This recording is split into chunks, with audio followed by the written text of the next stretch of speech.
बिस्मिल्लाहिर्रहमानिर्रहीम। इसमें मोहम्मद इरफान अफजल और आप देख रहे हैं यूनिवर्सल वीज़ा गाइडेंस। तो मैं लेकर आता हूँ आपके तमाम इमिग्रेशन मिसाइल का हल। जिन दोस्तों ने इस चैनल को सब्सक्राइब नहीं किया उनसे रिक्वेस्ट है कि चैनल को लाइक करें, सब्सक्राइब करें, शेयर करें ताकि हमारी कम्युनिटी में इजाफा हो।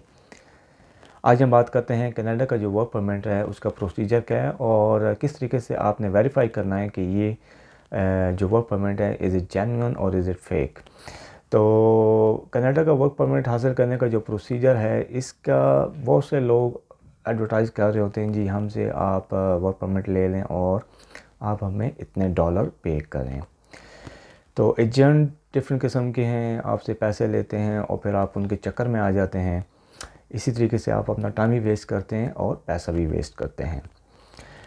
कनाडा का वर्क परमिट किन को रिक्वायर्ड होता है? जो लोग वहाँ पे जाके काम करना चाहते हैं और वहाँ पे सेटल होना चाहते हैं। इसी तरीके से जो कि जिन्होंने एक्सप्रेस एंट्री में अपनी एप्लीकेशन डाली है उन्होंने अगर अपने पॉइंट बढ़ाने हैं तो उनको भी वर्क परमिट रिक्वायर्ड होता है। अब सबसे जो मेन इम्पॉर्टेंट इसका रिसोर्स है वो क्या है, कैसे वर्क परमिट के लिए आपने कोशिश करनी है? तो जॉब बैंक कनाडा वेबसाइट है, उसके ऊपर आपने जाना है। वहाँ देखना है अपनी सीवी से मुताबिक और अपनी क्वालिफ़िकेशन के मुताबिक आपने जॉब सर्च करनी है। वहाँ से आप एम्प्लॉय की डिटेल ले सकते हैं, ईमेल एड्रेस वहाँ से उठा सकते हैं और आप उनको ईमेल कर सकते हैं अपनी सीवी और अपनी क्वालिफ़िकेशन। जो एक्सप्रेस एंट्री प्रोफाइल पीपल होते हैं वो तो डायरेक्टली ही उस वेबसाइट के ऊपर ही अप्लाई कर सकते हैं। इसी तरीके से जितने भी कनाडा के प्रोविंस हैं जिन्होंने अपने प्रोग्राम शुरू किए हुए हैं उन्होंने अपने अलहदा से जॉब पोर्टल बनाए हुए हैं। आप उनकी वेबसाइट पे जाकर भी अप्लाई कर सकते हैं। सेकंड ऑप्शन जो है आपके पास थ्रू रिक्रूटमेंट एजेंसीज़ का होता है जो कि कनाडा में बेस्ड होती हैं।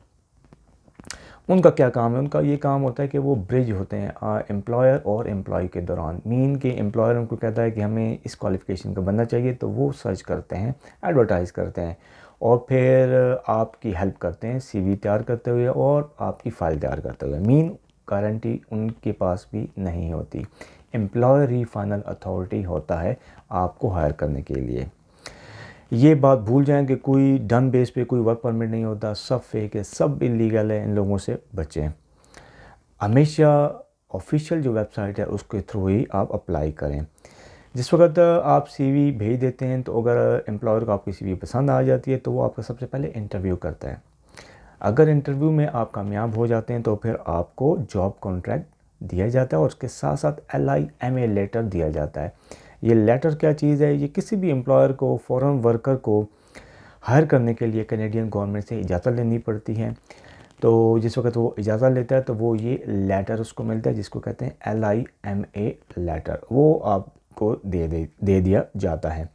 ये दो चीज़ें जिस वक्त आपको मिलती हैं फिर आपको ये एडवाइस की जाती है कि आप जो IRCC की वेबसाइट है उसके ऊपर temporary foreign worker work permit की एप्लीकेशन दायर करें और आप तमाम डॉक्यूमेंट ऑनलाइन सबमिट करने होते हैं। उधर ही फ़ीस पे करनी होती है, यहाँ आपने फ़ीस पे करनी है ओनली ऑन दिस पॉइंट। किसी को फ़ीस पे नहीं करनी, किसी रिक्रूटमेंट एजेंसी को फ़ीस पे नहीं करनी, किसी एम्प्लॉयर को फ़ीस पे नहीं करनी।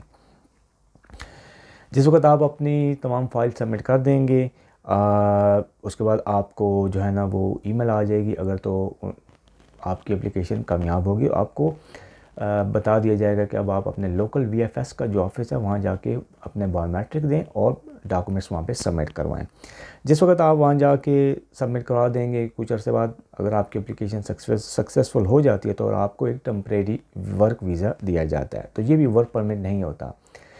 अब इसके ऊपर आप ट्रैवल करेंगे, कनाडा आते हैं और यहाँ पे जिस वक्त आप एयरपोर्ट उतरते हैं तो जो इमिग्रेशन ऑफिसर हैं स्टिल वो आपसे अगेन क्वेश्चंस करते हैं और ये जो क्वेश्चंस होते हैं ये सारे आपकी जॉब के रिलेटेड होते हैं। कैसे जॉब ली, किस तरीके से ली, सारा प्रोसीजर आपसे दोबारा पूछा जाता है और यहाँ पे आपको वर्क परमिट इशू किया जाता है।